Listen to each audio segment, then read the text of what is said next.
Hello, everybody. Welcome back to Reign of Troy Radio, episode 472. Coming to you on Boxing Day, December 26th. We're going to preview the 2022 Cotton Bowl Classic between your 11-2 USC Trojans and the 16th ranked American Athletic champions, the Tulane Green Wave. We're going to discuss all the game's big talking points, from injuries to opt-outs, figuring how the Trojans will stop star running back Tajay Spears, and so much more. As always, feel free to follow us on social media. We're at Reign of Troy on Twitter and Facebook. You can subscribe to the show on Apple Podcasts, YouTube, Spotify, wherever you get your podcasts. We are there. Our email address, reignoftroy@fanside.com. I'm your host, Michael Castillo. You can follow me on Twitter at MichaelCastFS. But of course, I'm joined along with the star of the show, my co-host, Penguin of Troy on Twitter, Alicia Derritola. Hello, everybody. Hello. It is the big one, the big episode, one we've looked forward to for a little bit here. Another final game preview of the season. Talking about the Cotton Bowl, USC and Tulane. It is wild that this is the last game preview of the 2022 season. Yeah. I feel like, and we'll say this every year, but especially this year, I feel like it's still September. I feel like we haven't gone through a full season. It's wild that it's over already, which is also kind of sad because it's been a lot of fun. It's a weird kind of thing where in some ways it feels like the season, was a long time ago. And in other ways it feels like it sort of just happened. So, it happened overnight kind of thing. So, yeah, it's here we are. We are a week from the game. Of course, the game coming up next Monday, January 2nd, which is the federal holiday for New Year's Day, because New Year's Day this year is on Sunday, January 1st. So all of the college games get moved to January 2nd. Of course, this happened 5 years ago, 6 years ago, for the Rose Bowl when SC played Penn State. That was on a Monday, January 2nd as well. So January 2nd, a week from today, 10 a.m. On ESPN, it's going to be the Cotton Bowl Classic. Mark Jones and RG3 on the call. So tune in for that. But yeah, let's just get straight into it. It's the Cotton Bowl. USC and Tulane, the Trojans, celebrating their 100th anniversary, the first bowl game in USC history, which was on January 1st, 1923 in the Rose Bowl. Dang, it's been a while. Yeah, what was that game like for you? I wonder what that game was like for me. If you were there and you're in the chat, let us know. What was it like at the 1923 Rose Bowl? But here we are, the Cotton Bowl Classic, definitely a different venue than the Rose Bowl. It's going to be over at Jerry World in Arlington, Texas. The Cotton Bowl, of course, moved over there about a decade or so ago from the original Cotton Bowl on the east side of Dallas over at the fairgrounds, the Fairplex, as it's called. You and I won't be going there, Alicia. The Trojans have played at Jerry World a few times of late. Of course, the 2016 regular season as a full-time head coach debut for Clay Helton did not go well there against the Alabama Crimson Tide. That's an understatement. Losing 50-6. Then there was the Cotton Bowl at the end of the following season, the end of the 2017 season, where SC lost to Ohio State in what was essentially a Rose Bowl that was just moved to Dallas in the Cotton Bowl, because the Rose Bowl was a playoff game that year. And so the Cotton Bowl became sort of the de facto Rose Bowl. Pac-12 champion USC against Big Ten champion Ohio State. Future conference foes, of course, with the Trojans going to the Big Ten in 2024. SC loses that game 24-7. We talked about it before. One of the most frustrating games in USC history, at least as far as you and I are concerned. And here they are, back at the scene of the crime in another Cotton Bowl. this time against the Group of Five. Can we call them the Group of Five champion? Is that fair? I think there might be others in the group of 5 who would say it is not fair Sure. because they are not. Yeah. They are the group of 5 representative. Yeah. Fresno State, I don't think would feel good about it. Yeah, I mean, I think there would be arguments certainly because the American is not the only conference in the group of 5. So No, just one of 5. I Yeah. mean, 1 of 5 exactly. So yeah, they're the group of 5 representative. That makes it a very interesting matchup because they have a whole lot to play for. Yeah. Because all of those group of 5 teams are always looking to pull off a big one. But hey, maybe it was us. It's you and me. Hi, we're the problem. It's you and me. If Tulane, if USC is able to get the win in this game at the Cotton Bowl, because that will mean that USC is undefeated in games at AT&T Stadium that you and I attended. No, that you and I did not attend. This is true. Yeah. You know the last time SC got a win in a dome stadium? Syracuse? No. The Houston Astrodome, 1995. Was that Syracuse game not played in a dome? No, it was at MetLife. Oh, okay. Yeah. Well, then there's a lot of streaks that USC could potentially break here with a win. Like people think USC has nothing to play for, but we're going to talk about a few things that are historically going against USC in this one. So I also think it's the first time in USC history the Trojans are playing back-to-back domed games, having played. Because they lost at Allegiance. At Allegiance, which is considered a dome. Yeah. Oof. Okay. Well, that's another element that I wasn't. No, there's no elements because it's a dome. Yeah. Thankfully. So, anyways, let's talk about the Tulane Green Wave. Of course, they went 11-2 this season. They won the American, the class of Group of 5, the Group of 5 representative in the New Year's Six Bowls. Coached by Willie Fritz in his 7th year at Tulane. All told, as a head coach in college football, he's 196 and 114. He's what I would call a very, very good coach, and Tulane is a very well-coached team. Twice, Fritz took Sam Houston State to the to the FCS championship game and lost both times to a little school called North Dakota State. I don't know if you ever heard of them in the FCS. Twice, the losers to them. I don't think there's any shame in that. We know how, North Dakota State, practically an FBS school competing at the FCS level. Yes. But Fritz goes from there up to Tulane. This is his 7th year, and he has turned Tulane around. Tulane, famously a school who multiple times the administration has considered like getting rid of the football program. They formerly were in the SEC, of course. They have SEC championships under their belt. But they've been, sort of the in-state little brother to LSU for a long time, and the private school in New Orleans that doesn't get the fanfare that LSU does, and doesn't draw the talent and all that stuff. But Willie Fritz has come in there and turned things around. Bowl games in 4 of 5 seasons. 4 of the last 5. The one that they didn't go was last year. They went 2-10, and they have turned it around completely to go 11-2 this year, which is pretty incredible for the Tulane Green Wave. Of course, led at quarterback by Michael Pratt. He led the American in passer rating with a passer rating of 159.7. He's a competent rusher, rushed for 395 yards this year.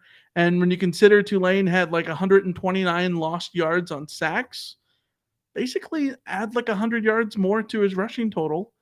Because of that, he's already announced he's coming back to the 2023 season as well. So keep an eye on him next year as we go into the seasons. Tulane looks to be another force for the group of 5 bowl bid in the big bowls. But Tulane is led by their star running back, the American Athletic Conference Offensive Player of the Year, Tajay Spears. 1,376 rushing yards, 15 TDs. He had 242 through the air as a pass catcher, 242 yards, a couple touchdowns there. He really maximized his production as the season went on. He averaged 152 yards per game over the final 7 games of the season. He averaged an insane 7.94 yards per carry over that stretch, topped the 100-yard mark in all 7 of those games, 2 of them against UCF, in which he averaged 10.97 yards per game, including a season-high 199 yards in the AAC championship game. Alicia, I think when you look at this, he's probably the second best pure running back that SC has faced all year, behind Zach Charbonnet of UCLA. Would that be fair in how you've looked at this game so far? Yeah, I think that's fair. I think I saw a quote from a USC defender that called him the best running back that they would face all year. And I don't think that's any disrespect meant to Zach Charbonnet. I think that's a lot of respect paid to Spears, and what he's been able to do this season. So he's absolutely the worry guy that you have to look for on this offense. And I think that if you're looking at the way that USC's defense approaches the offenses, it's going to be sort of a tough ask to slow this guy down. But that's what I would do. I would put all of my eggs in preventing Tulane from having their rush attack go off. Yeah. And maybe you have to just live with what Michael Pratt does. I maybe take the Notre Dame the blueprint from that game and say, you know what?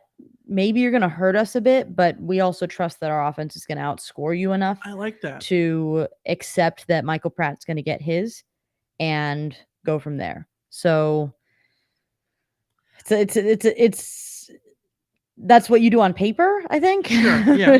Being able to pull it off in actuality is where the challenge comes from. But that's the way that I look at it. You cannot let Spears go off in this game. If you do, you're going to be in trouble. Yeah, I think that's a good way of looking at it. I think that of all the teams that I've been struggling to come up with a comp on SC's roster, schedule this year that feels like Tulane, but I think you're right. I think Notre Dame is it, in that this is a well-coached team, more so than Notre Dame, and that's not a knock on Freeman. This is a credit to Willie Fritz. Mm-hmm. Very well-coached team who is good at just about everything. Yeah. They're not elite at anything, but Tajay Spears is a hell of a damn running back, which makes them, you sort of fear their running game more than anything. Yes. But even then, they're as a team 34th in yards per carry. So it's not like they're running at an elite level like, say, UCLA was. The difference between Tulane and Notre Dame, and this is where USC needs to be very careful. Michael Mayers.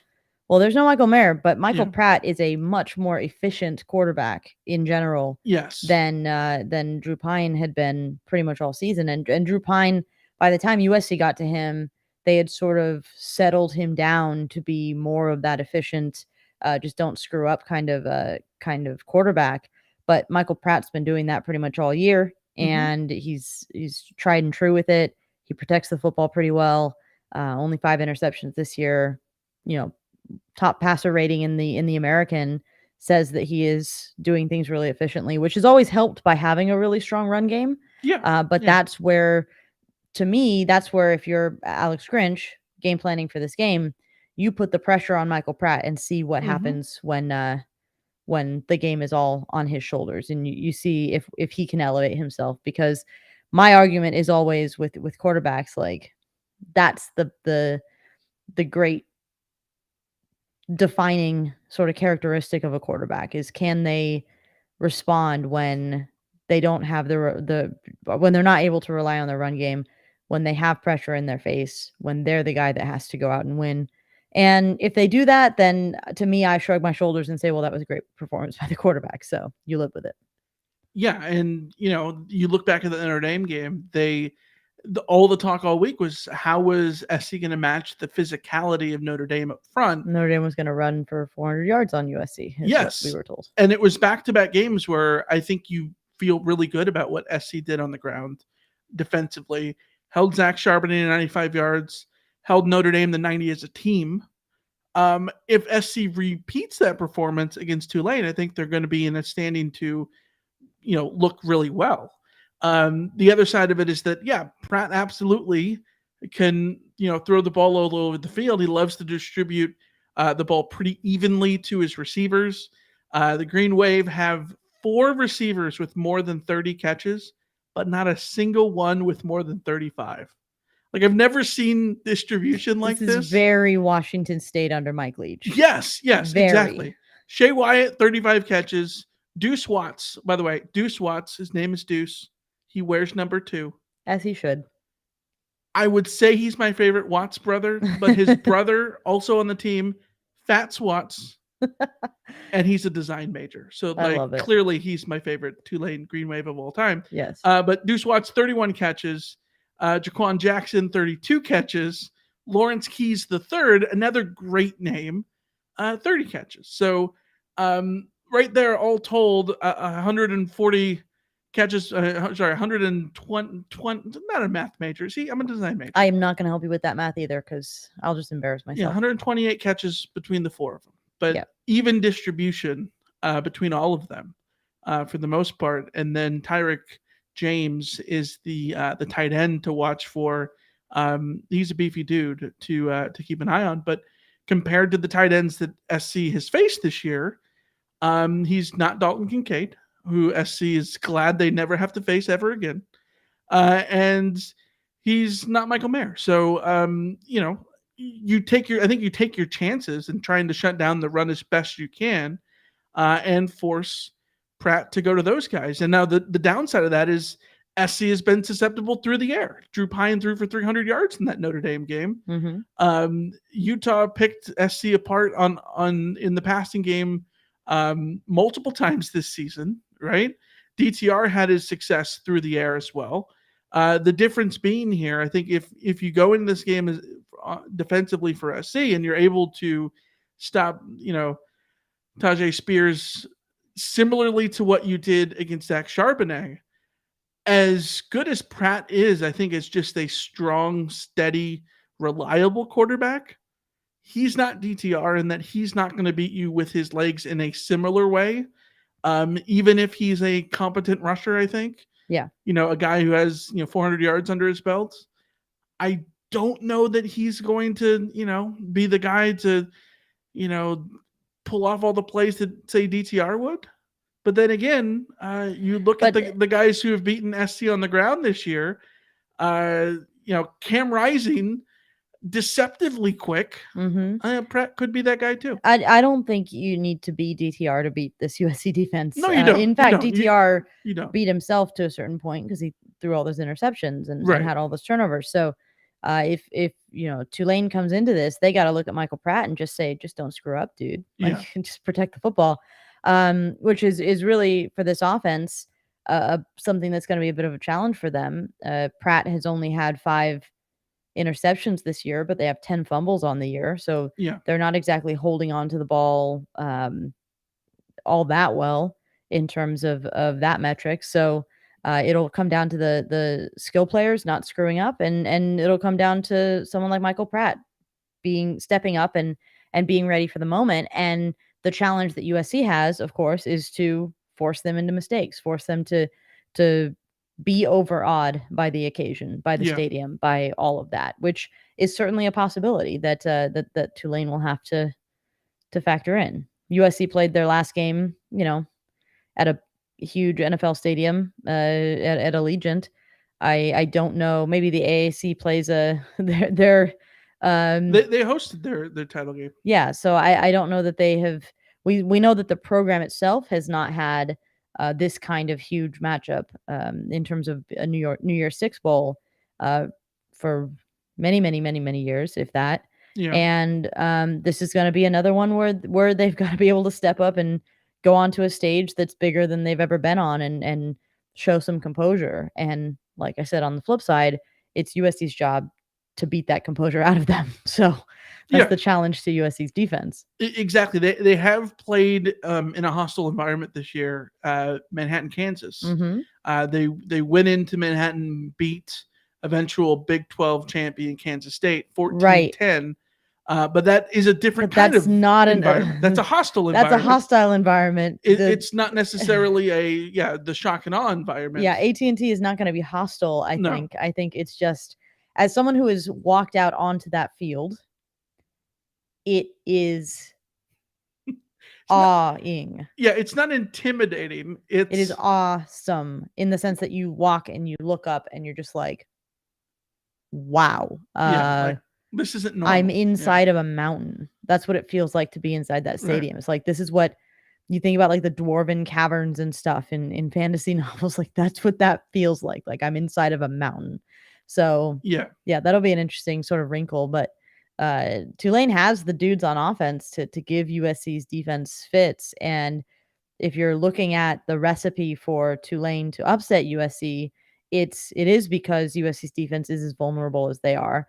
yeah, And one of the things that I would go into this hoping to see from USC's defense is a response because they really screwed up against Utah and they have been getting raked over the coals. yeah. Alex Grinch has been getting raked over the coals to the point where Makai Blackman went on Twitter and said, I had to defend him. Yeah, he defended the defensive coordinator and he said, Grinch is a great defensive coordinator and basically people on Twitter don't know what they're talking about. Well, if USC's players think that, then they need to show it yeah, by coming out and making a statement in this game that that represents what they want to be seen as. Because right now, USC's defense is a laughing stock.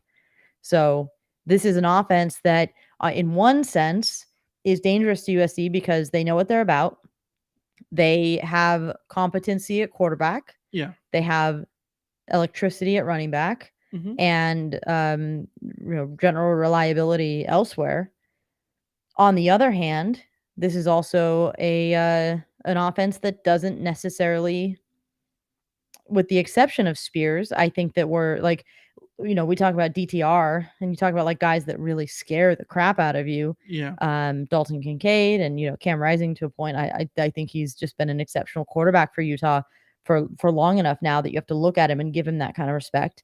I don't know that Tulane has, like you said, like they're good at well, everything. they're 43rd in SP plus on offense. So Yeah, I think they're just solidly good. yeah, And they're solid. yeah, So if this is an opportunity for USC's defense to go head to head with a solid offense that isn't going to necessarily blast the doors wide open, but that's but when you're a defense as susceptible to that yeah. as he has, you have to still have some concern there. I Oh, think you could still give up 40 points to this offense if right. you don't tackle. Exactly. So, We know that that's been SC's problem. Let's turn to the other side of the ball. And to me, this game is all about the other side of the ball. It's all about what USC does on offense against Tulane's defense. Tulane has a very good defense, probably one of the best group of 5 defenses you're going to find. They're 30th in SP plus. And they are an interesting one. I was going through all the numbers, and it's fascinating to me how this defense works. They do not force negative plays. That sounds bad, but they don't allow big plays. So what does it mean? They just keep everything in front of them. The Waves are 8th in FBS in adjusted defensive yards per play at 4.73 and rank 11th by only allowing 10 plus yard gains on 7.5% of defensive plays. That is good. That is really, really good, right? 8th and 11th in those rankings, good. But you pair that with things like havoc plays, 110th in tackles for loss, 110th in stuff rate, 117th in sack rate. They're not making the negative plays, but they keep everything in front of them that I don't think it matters. And when it all adds up, they go into Manhattan and they keep Kansas State to 4.6 yards per play, the fewest that K-State had all season. Only 10 points K-State scored in that game. The fewest they scored all season. So this is the defense that, has a bunch of, all conference players led by Dorian Williams and Nick Anderson. a two-headed linebacker core and a 4-2-5 defense, where if the two in the 4-2-5 are your best two players on defense, I think you got to feel really good about how that defense works from the middle out. And they've got a lot of talent there. And of course, the big key is what happens for USC on offense. Caleb Williams at quarterback gets hurt in the Pac-12 championship game, comes up lame on his hammy, stays in the entire game, and SC struggles. Andrew Voorhees missed that game in the Pac-12 championship game, and SC could not run the ball. Brett Nealon got hurt in that game, had to leave. Nealon is not playing in the Cotton Bowl. Voorhees is not playing in the Cotton Bowl. Biletnikoff winner from last year, Jordan Addison, is not playing in the Cotton Bowl. Caleb Williams says he's playing in the Cotton Bowl, but what does that mean? Is he going to be 100%? I wouldn't bet on it. We don't exactly know how he's going to look in this game. I have a lot of questions about USC's offense. I have a weird confidence about USC's offense if Caleb Williams plays. My concern about USC's offense is if Caleb Williams does not play, because what we learned about the Lincoln Riley offense when Caleb Williams got hurt is not necessarily that without Caleb Williams, USC's offense is nothing. I don't think that's the case, because Lincoln Riley's offenses have been consistently good for too long to say that it's just Caleb Williams. What we learned is that having a mobile quarterback, a running threat at quarterback, is the key to this offense. And when Caleb Williams ceased to be a running threat, the offense basically had nothing. And the problem for USC is that as we were, watching at home, watching that game, saying Caleb is a detriment right now, get him out, put Miller Moss in. You put Miller Moss in, you don't solve that problem. Miller Moss does not have the running ability that Caleb Williams does. Miller Moss is not a quarterback who's going to do a zone read and then keep it himself and gain a lot of yards and sort of be confident doing that. So if Miller Moss is the starter, then USC is going to have to go with a more conventional looking offense. And I don't know what that looks like for Lincoln Riley at USC. And I certainly don't know what that looks like for Lincoln Riley at USC with the offensive line composed the way that it's going to be composed, because we've never seen the offensive line composed the way that it's going to be composed. Right. And it seems now that we have some clarity because Gino Quinones has talked to the media, and he has confirmed that he has been taking first team reps at left guard. And so we can sort of piece together the offensive line as Bobby Haskins at left tackle, Gino Quinones at left guard in place of Andrew Voorhees, Justin Dietich at center, Jonah Monheim at right guard, and Mason Murphy at right tackle. And you can sort of look at that and say, okay, I think a month of preparation for those guys to get ready to go is possible to have things go all right in this. But we also saw what happened against Utah when USC had to shuffle that line and had no Andrew Voorhees, and it was an absolute disaster. And they had nothing. They couldn't run the ball. They couldn't take pressure off of Caleb Williams, and he was a sitting duck as soon as his hamstring went. So does USC's offense without Caleb Williams as a running threat, even if he is present, if he's not a running threat, then there's another question. Can they go toe-to-toe with this Tulane defense with that offensive line? Can they run the ball against Tulane's defense with that offensive line? Can they protect Miller Moss, who will need more protection than Caleb Williams does with that offensive line? And we always know that the protection was the part of the liability. Yes, yeah. I don't know. And I think that's what makes this side of the matchup so intriguing, because you can almost imagine a scenario like the Kansas State game where this really good offense, this really exciting offense with a good quarterback and good skill position players and stuff, where they're just stopped in their tracks because Tulane is very well coached and disciplined, and they have some good players on that defense, talented players who are able to shut things down. You could also imagine a world where USC has way more firepower than even Kansas State had. When you're talking about Adrian Martinez versus a healthy Caleb Williams, you are not talking about the same stratosphere of quarterback. And maybe that's the thing that separates these the scenario where you look at it and go, well, Tulane hasn't faced the Lincoln Riley offense, so good luck, folks. Well, they have. They did last year. Well, week 1. Yeah. Which I think is going to be an interesting thing. I wish we had, like I said, I wish we had time. We literally had a month. I guess we could have gone back and watched the Tulane game from last year. Tulane in Oklahoma, week 1. Lincoln Riley Sooners win that game 40-35. But who's at quarterback for Oklahoma? No, Spencer Rattler. It's Spencer Rattler, someone who is not of the same mobility that Caleb Williams is. Certainly not the same caliber. No, not at all. Not in that category. He's on the Miller Moss to Caleb Williams scale. He's closer to Miller Moss. Still between those guys, but still closer to Miller Moss in that sense. And so I how much of that plays into it, I don't know. But like, I go back to the conference championship game, and I think SC could have won the game with a gimpy Caleb Williams. I think SC could have won the game without Andrew Voorhees. And they could have won the game in which they didn't run the ball at all, like successfully.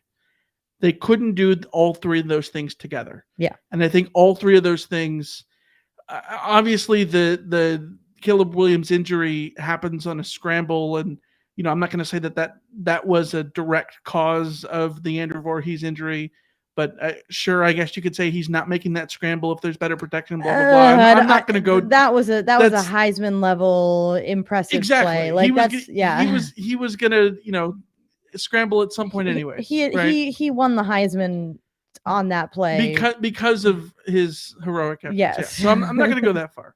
But what I'm going to say is, like, I think that if Andrew Voorhees is in that game, I think that despite we talked about it all year long, SC is an elite running team on a per play basis. All the numbers check out. We talked about opportunity rate, how far SC is ahead of everybody else in the country in opportunity rate, and at making sure that the offensive line is giving the running backs their best opportunity to run the football. Well, when Andrew Voorhees is not in there, all of that came crumbling down, and it showed how valuable Andrew Voorhees was to this team, just as much as Caleb Williams is. And so without him in there, I have so many questions. And you look at an offensive line for the Trojans, which is going to have Bobby Haskins at left tackle, presumably, Gino Quinones at left guard, Justin Dedich moves over to center, Jonah Monheim at right guard, Mason Murphy at right tackle. The right side of the line has a little bit more stability than it has before, but you still have Justin Dedich moving from right guard to center. You have those guys moving around, and maybe they can build some chemistry over 3 weeks of bowl prep, but this is not the offensive line that SC built up all those great rushing metrics with.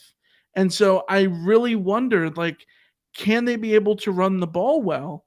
I just don't know. They need to prove it to me. The plus side is that this Tulane rush defense is not. They're absolutely not bad. They're pretty decent, in fact, but they're not great. No. And that may be like 109th in defensive opportunity rate. Yeah, so they have been vulnerable at times. They're not giving up. Like, I'm just looking at their stats. The season high that they've given up is 235 yards rushing to Cincinnati. Yeah. If that's the season high was 336 to UCF. My bad.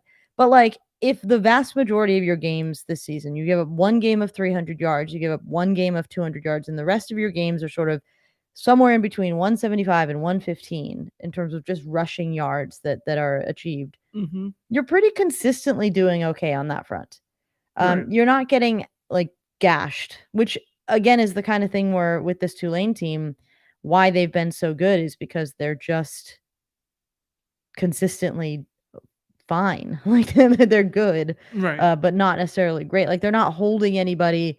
They held Southern Miss to 59 yards, but it's Southern Miss. But like, Kansas State had 186 yards against them. Deuce Vaughn is a good running back. So, like, I'd take that if I'm Tulane going up against that running back. Well, part of it is there. You look at Tulane's defense and how it's set up in that 4-2-5. They really defend the pass really, really well, and for long stretches of the season, they were up among the highest ranked pass defenses. They finished the year 18th in total pass defense, 19th in passer rating, which I think is going to be a challenge for SC. But if SC is at their full health, it's still Caleb Williams and most of his weapons at wide Right. receiver. And I think you But the still question, you still pick SC in that bet there. yes, but it's a lot easier for Tulane to defend the pass if they're not having to worry having to about worry the run. about what Austin Jones or Malik Brown does. Exactly. And that's why which it's is going which to be is really why interesting. Utah was able to completely shut down SC when Caleb Williams was gimpy, because he couldn't scramble and he couldn't hand off, And yeah, because they weren't able to run the ball, and they became extremely one-dimensional, and that's why they couldn't complete a third down. Calling that offense once Caleb Williams got injured one-dimensional is being very generous too. It was like half a dimension. They were half-dimensional. Yes. Yeah. So like you would hope that's not the case in this game. Even if it's not Caleb Williams, the plus side is if Caleb Williams is not playing or if he's limited, they will have had a month to game plan for Miller Moss playing and for Caleb Williams being injured. Right. Where I think part of the problem against Utah was just it's happened, and what do you do then? Like you're sort of screwed. And you also have a situation where you can't run the ball because you've got all the other stuff that you're talking about. But you go into this game and you look at it and you think, well, if you can establish a run game, take some of the load off of the quarterback, be it Caleb Williams or Miller Moss, you give yourself that much more of an opportunity. And there is an opportunity there to run the ball effectively against this Tulane team. Right. But how effectively can you, like you said, and with this offensive line, we do not know how effectively USC can run the ball. Right. This will be a huge test for the coaching staff, for Josh Henson to get Quinones and those guys all, and Didich especially, because I know he is a center by trade, but he has not played center in 2-3 years. So that is something that he's going to have to get up with. And the task that they have in front of them is pretty huge. But part of me also wants to give them the benefit of the doubt, because we did see with the exception of that Utah game where the stuff hit the fan in multiple different dimensions of that game. Yeah. We've seen the offensive line do its job and do it well, and we saw the offensive line have to adjust to injuries early in the season. Bobby Haskins and Cortland Ford were in and out. Mason Murphy is only playing because of the injuries that were happening over at that left tackle spot. And it worked out in the end, because now when we're looking at that offensive line, we're only looking at Gino Quinones as the big question of like, well, he's only started one game this season. He started against Arizona, I think. And we don't know what to expect from him, but like Mason Murphy was in that position in week 3, in week 4, Right. So he's now had a season under his belt to make us feel a little bit more certain about what you're getting with him. But he also needs, Mason Murphy and Jonah Monheim also need to step up, because their performance against Utah was not up to snub. Nobody on that offensive line was. So yeah, and you said that the offensive line has answered the bell time and time again this year, and they have, absolutely. But every time they have, Andrew Voorhees has been there. Yeah. And so this is why and the one time that they didn't, he wasn't there. So it's very easy to say that, well, if he's not in there, then they can't. Well, and Brett Nealon was there too. Yeah, and Brett Nealon was there for most of that game. He got hurt, in the second half. So yeah.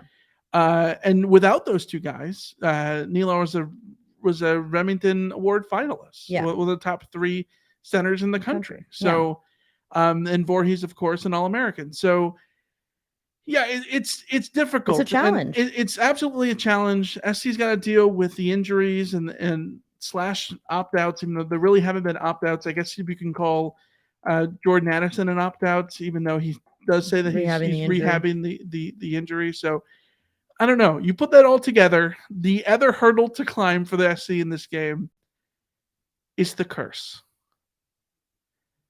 The curse. Mm-hmm. Alicia, no Pac-12 championship game runner-up, loser, whatever you want to call it, has ever won a bowl game. Yeah.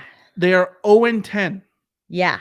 since the Pac-12 expanded or the conference expanded and got a Pac-12 championship game the first time in 2011. There have been 12 Pac-12 championship games, 11 before this season, and those 11 losers went 0-10 in bowl games.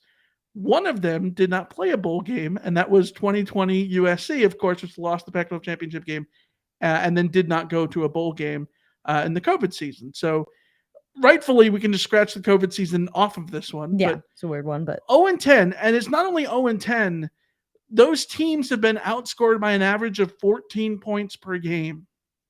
a lot of blowouts in there. There are a lot of blowouts. UCLA lost to Baylor by 23.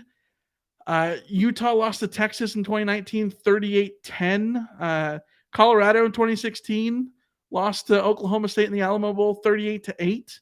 So there's close games in there too, but like they're sort of weighed down by those big blowouts. And why does this exist? Well, most of this, the bulk of these years have come in the playoff era. And when the Rose Bowl is no longer in your line of sight in the playoff era, the bowl games tend to sort of just be an anomaly. Not an anomaly. What's the word? A crapshoot. Less important. Mm-hmm. That's definitely not an anomaly. I know what anomaly means. Yeah. But a little bit less important, right? I think it does matter that of all these games, only one of them has been in a January 6th bowl. And that is Arizona losing to Boise State in the Fiesta Bowl in 2014. Mm-hmm. They lost 38-30. That's a respectable game against a good Boise State team. That's one game, small sample size. That's the situation SC is in. But I would also say SC's in a spot where if I was on the outside and doing bowl pick'em, I would absolutely be picking Tulane here straight up because you got the Heisman winner coming back after an injury. You've got the two guys in the offensive line not playing. All those things. While Tulane, this is absolutely their Super Bowl. Yeah, like all the things are right there to, given how bowl games work lately, to say that this is Tulane's bowl game to win. Yeah, I think you can certainly look at the 0-10 record for runners up in the Pac-12 as being a reflection of the disappointment of being the runner up in your conference. And I think it would be interesting to look at the record for like the other Power 5 conference for any of the other conferences to see what they do. But just knowing the Pac-12 footprint a little bit better, the majority of these games have come in the Holiday Bowl, the Alamo Bowl, and there's one Craft Fight Hunger Bowl. But I think for the most part, Alamo and Holiday. To be fair, UCLA in 2011 shouldn't have been in that championship game. So. Well, and that's what Texas Mike points out. Didn't we establish the second best team in the Pac-12 usually wasn't in the Pac-12 title game? That's a fair thing too, because of the divisions. Because of the divisions, and that's also partly why, like, the second, the loser goes to the Holiday Bowl as opposed to something sort of bigger. And this is the first time that we have had USC be the runner-up or have a second place team that wasn't a division winner. That was even though ironically the Pac-12 would have been better off if it was Washington as the division winner, because it would have been a game which SC and Washington didn't play all season. Yeah, so, that would have been fun. Yeah, not taking anything away from Utah, obviously. No. But it just sort of the top two teams in the Pac-12 bye record. Played in this game, which is not always the case with the North and South for sure. Yeah. So yeah, maybe it's that, maybe it's disappointment, maybe it's all of those things. But that's why I think this is such a big test for me for USC in this game. How much can USC's coaching staff motivate this group because Yes. they need to motivate this group, because this group is, by and large, the group that's going to go back next year and try to do it all over again.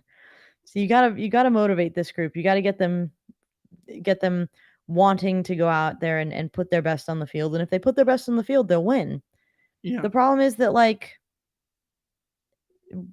it's hard to It's to get up for a game, on at 10 January a.m. 10 a.m. Pacific Right. against Tulane, when there's gonna be, 20 fans in the stands, and No, uh Alicia, there's gonna be more than that. Remember the OU fans are oh yeah, the OU fans are will gonna be be there. there. That's the Yeah. hostile environment that we're Yeah. seeing. Exactly. Yeah. Yeah. So I don't know. It's very difficult. It's a very difficult job to get guys up for this game. But I just, this is why I keep wanting to feel like Caleb Williams is gonna play.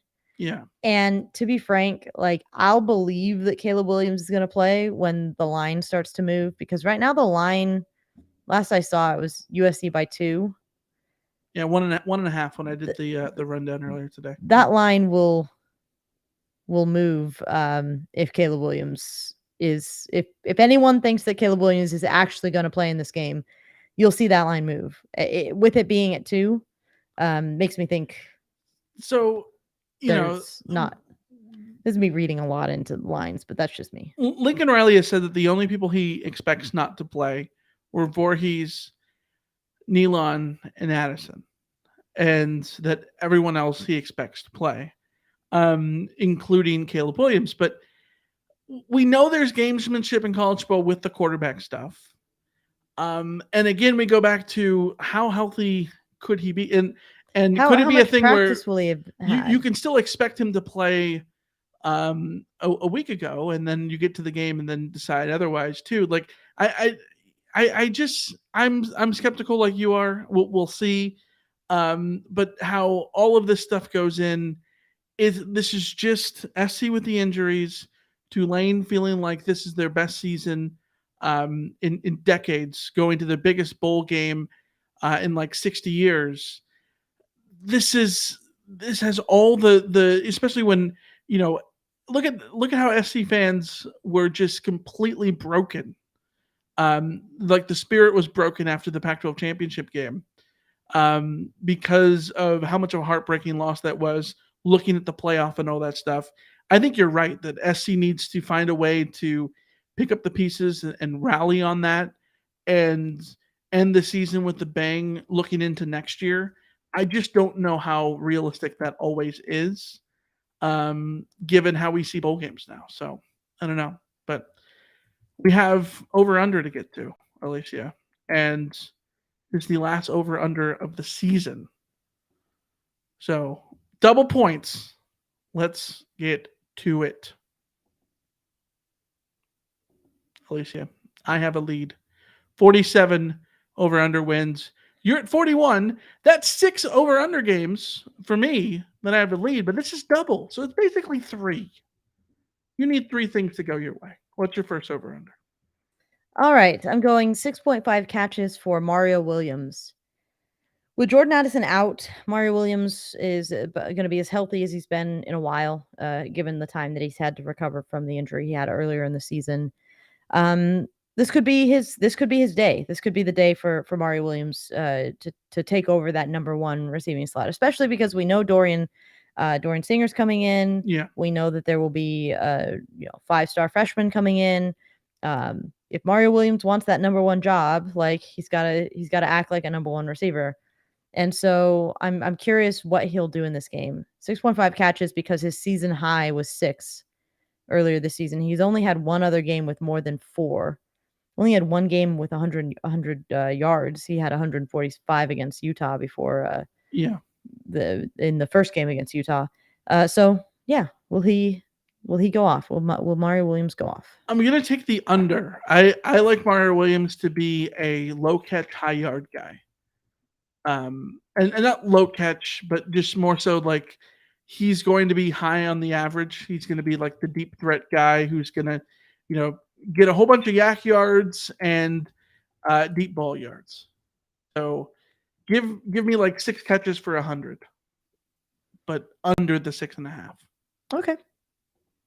My first over-under, of course, these are double points, is similar 7.5, over under 7.5. Raleek Brown touches. He had 8+ touches in only 2 games this season, 9 against Rice, 8 against Colorado, but they were his best 2 games of the year. Can he do it again? 7.5 Raleek Brown touches over under. So he didn't have a run against Utah. He had 2 catches against Utah. I'm gonna take the over. I think we'll see him involved in the run game. I just have a feeling. I just have a little bit of a feeling. All right. But we'll see. I think it's going to be really interesting to see how it goes because he and Austin Jones surely are going to be the guys in the backfield. Yeah. But how much will it be Austin Jones? I think Brown could be a pass catching option, especially if you got to go to the flats. But then again, that's just something I do. In the context of this game too, you're at the end of the season. It's your last game, Raleek Brown of his freshman season. Yeah. Now, like you really want to see what a full involvement in this offense, especially because you don't have Travis Dye. He's the number 2 running back at this point. Let him loose. Let's see what he can do. Yeah, I agree. Over under your next one. I almost read it off the rundown. That would have been bad. What's your next one? Over under 1.5 turnovers forced by USC. So USC's defense ended up averaging 2.07 turnovers per game. Mm-hmm. Tulane's offense averaged 1.15 turnover per game. They had 10 fumbles and 5 interceptions. So it's the end of the season. Everyone talked about how USC couldn't maintain the turnovers, and more or less they did a decent job of it. But also, I think it came back to bite them against Utah because I think they were so focused on forcing a turnover that they were missing tackles. So can they force some fumbles in this one? Can they get multiple turnovers in this game? Yeah, SC's done it a bunch. Obviously, they've done it like 7 different games this year, forced more than 1.5. Tulane, though, is someone who just keeps it close to the vest. I sort of like Tulane to continue to do that, so give me the under. Okay. When you the under, that means I take the over. Yeah, Pratt only 5 picks, so neither team this year throws picks. Yeah. My next one is over under 45.5% on third down for the Trojans. So the Trojans were 4th nationally, 51.6 during the season. They were 1 for 12 against Utah, which is really bad. Of course, there were the circumstances we talked about. Tulane, very good defensively, 34.8% is pretty solid. But their best 2 performances on third down were in their 2 biggest games, K-State and UCF. K-State went 2 for 15 on third down. So 45.5% on third down over under that. UCF went 6 for 23. 6 for 23. That is, can you imagine having 23 third downs? 23 third downs and you converted 6 of them. That is just, I would not want to be a UCF fan watching that game, to be quite honest. No. I'm gonna take the 45.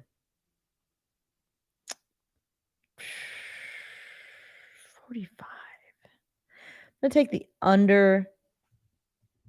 And I don't know why. Honestly, I don't know why. I don't have a strong urge to say over. My brain just said take the under, so I'm taking it. 4 of 11 is 44%. Sorry, 4 of 11 is 45%. See, I think USC can.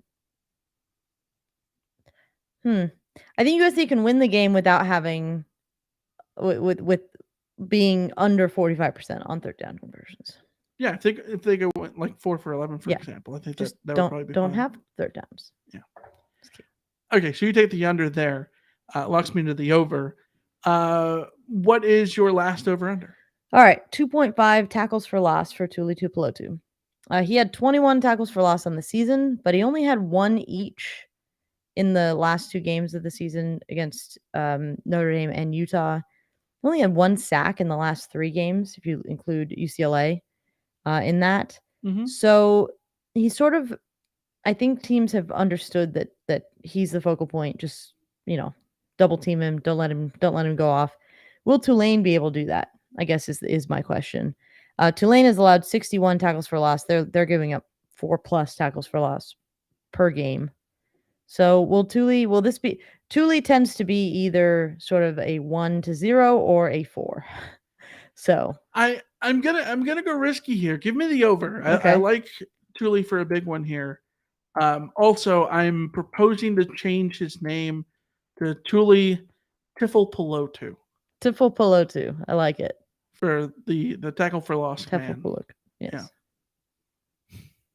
Thule had a third of the number of tackles for loss that Tulane had this season. That Tulane gave up Yeah. this season. There you go. There you go. He's due. My last one for you is over under 129.5 Tajay Spears rushing yards. Again, as I mentioned earlier, 7 straight 100-yard games. And he was over 130 in 5 of the 7. 199 against UCF in the AAC title game.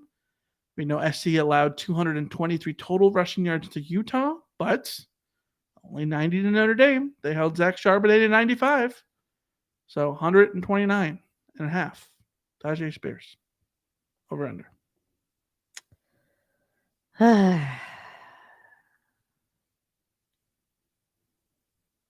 I don't even know.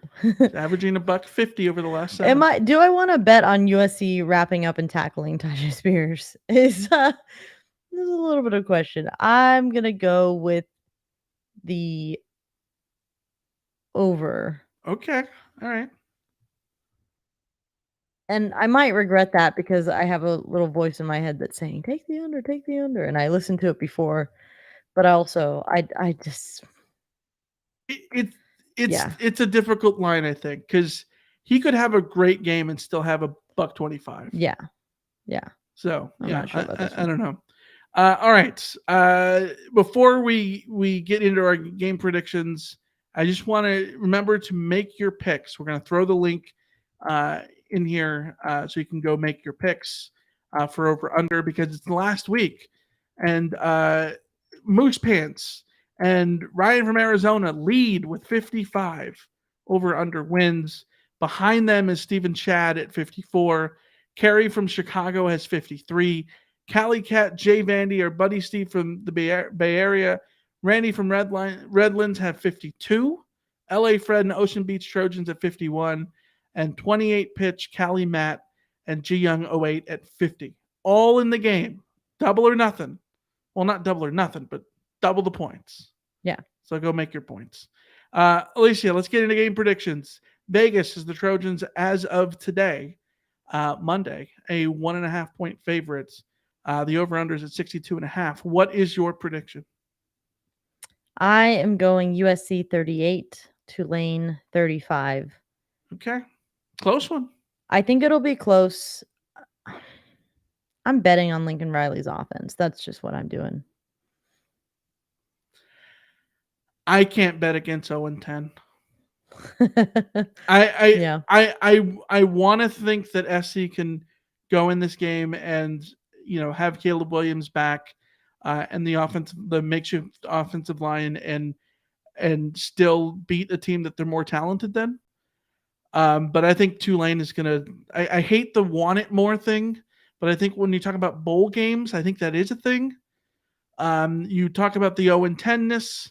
0-10 streak. I think that's worrisome for the Pac-12 championship losers, especially when you talk about the offensive line and we don't know Caleb Williams, health percentage and all that. Give me Tulane 34, SC 28. So not a blowout, but close. But yeah. No cigar for.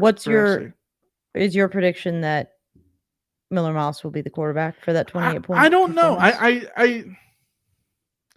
I genuinely because I almost put in 2 different score predictions with Caleb Williams and without, but I decided not to. I think bother. Caleb plays, but is visibly not ready. Limited. I think that would be my hunch, if anything. So, all right. Let's really quick run down the news roundup before we wrap up this episode. Really quick transfer portal updates. USC linebacker Tuasivi Nomura has entered the portal. He will not be at the Cotton Bowl. There's another guy who just won't be there. Western Michigan defensive lineman Braden Fiske had the opportunity to pick USC, but he committed to Florida State. Tulsa offensive tackle Dylan Wade commits to Auburn, not USC. The Trojans have offered Texas State defensive lineman Devon Sears and Washington State offensive lineman Jarrett Kingston. So keep an eye out for those two guys. Still pursuing defensive and offensive linemen, and those the rest of the year should be all about those in the transfer portal. Yeah, all the big bodies there.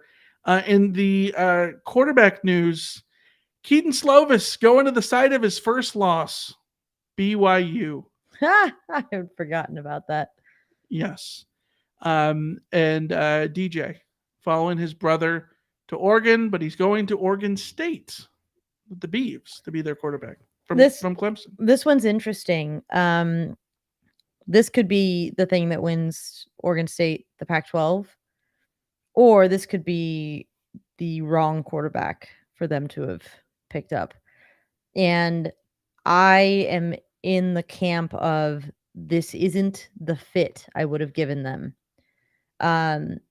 They have everything except a quarterback. Yeah. I would have, if I were them, I would have looked for the efficient, strong decision-making, productivity of a G5 or FCS sort of transfer looking to plug and play versus DJ Uiagalelei, who I really think's like needs a full rehab from Clemson. Like the Clemson offense just it did not click with him. Well, he did not look good running that offense. I don't know if Oregon State has a better does Oregon State's running game being their focal point help, or does this ruin everything for Oregon State because now they go in and go, oh, we got DJU, he's a 5-star, let's let him air it out, and then that becomes a mistake. I don't know. This is so intriguing. But then again, I thought Bo Nix wouldn't do anything at Oregon, and he did a hell of a job at Oregon. So who knows? I'm with you. I think that Oregon State needed somebody who was ready to go, a turnkey. And DJ is a reclamation project, but at the same time, Jonathan Smith, hard to go against him. And he's been called a quarterback guru before. And when you give him a quarterback with an arm, if nothing else, DJ Uiagalelei has an arm that can air it out. The other quarterbacks didn't. It was weird. They had to make their handoffs with their knees. Very difficult. So. Yeah. Other news, some USC staffers are getting jobs. USC lead defensive analyst Austin Woods is expected to be the new O-line coach at Incarnate Word over the FCS. They just were in the playoffs, made a playoff run there in San Antonio. Associate Director of Football Sports Performance, Brian Keegans, is reportedly hired by North Texas, the new strength coach. And Texas A&M is reportedly considering USC wide receivers coach Luke Heward as its next offensive coordinator, according to Brent Swennerman of the Houston Chronicle. See, that one's fascinating. It's weird because Luke Heward was an analyst that got promoted into the job because Dave Nichols tragically died, and I find it interesting that he's the one that's getting an offensive coordinator nod at Texas A&M, or at least being looked at. If I'm an Aggie, I hate that move. Like that's the best they can do. Look, yeah, and it's not a knock on you, no, right? But no. The whole thing is that Jimbo needs to go out and get a name. They need to go out and get Cliff Kingsbury before Nick Saban does. Yeah, you know what I mean. Yeah, not no. I mean, and I get it if you want sort of someone from the Lincoln Riley tree who's right. But there's got to be someone more established for Texas A&M to go get. Like there's got to be someone with more. Yeah, they've got all the oil cachet. Yeah. That's just not that. If you had told me one of USC's assistants would get poached for an offensive coordinator position, Heward would not have been the one that I would have guessed for Texas A&M. But we'll see if it's a report, so we don't know if it's going to happen, but that'll be interesting. If that happens, it tells me that Jimbo still doesn't want to give up power. That's what my thinking would be. Yeah. All right. Really quick mailbag. We got a couple of questions to get to here on YouTube. Ram Murdy says, has SC used most of the practices they have available to them That's been my understanding. I don't, not like they took extra weeks off or anything like that. No, they've been practicing for this would be their third week of practice. Yeah, I or believe I it's guess 3 second and weeks a of half. practice. Yeah. Yeah, so it sort of goes along with what the timeline you would expect. Yeah.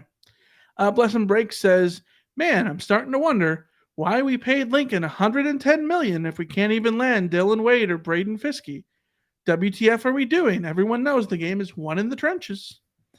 As someone in the chat said, you paid Lincoln Riley $11 million a year to come in and win 11 games, which he did, and to come in and produce USC's 8th Heisman winner, which he did. And yeah, you're gonna win some and you're gonna lose some. Yeah. And yes, I want USC to be winning the battles for these offensive tackles and defensive linemen. Absolutely, you need to go out there and do it. But you're throwing a ginormous baby out with the bathwater if you're acting like this is not like Lincoln Riley is suddenly not worth his salary because of Dylan Wade, the Tulsa offensive tackle. Like, nah. Yeah. As West Texas Mike says, why can't we just win a game?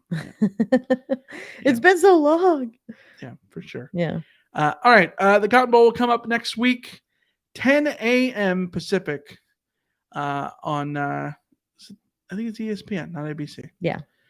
With Mark Jones and Heisman Trophy winning quarterback RG3. So get your breakfast Calling burritos this ready. year's Heisman Trophy winner, Caleb Williams, against the Tulane Green Wave. We will be back on Thursday with an episode, which I don't know what we're going to talk about. A whole bunch of mailbag questions, maybe. Send us your mailbag questions. RainofTroy@fanside.com is the email address. We're just going to hang out, talk about the Cotton Bowl a little bit more, answer your questions, just have a little fun on Thursday. So join us then, Thursday, 5 p.m. Pacific, live on YouTube as always. And if you're here on YouTube, be sure to like the stream and subscribe. We hope you all have a wonderful holiday season and continue to do so with New Year's coming up. We appreciate you guys as always. It's been a hell of a year. And I don't know about you, Alicia, but the game preview episodes are my favorite to do. And all the research and all that. So this was fun to put together. Can't wait till the next one. But one final game left. We'll be back Thursday before the CarCast Monday night. So until then, we will see you. See ya. See ya.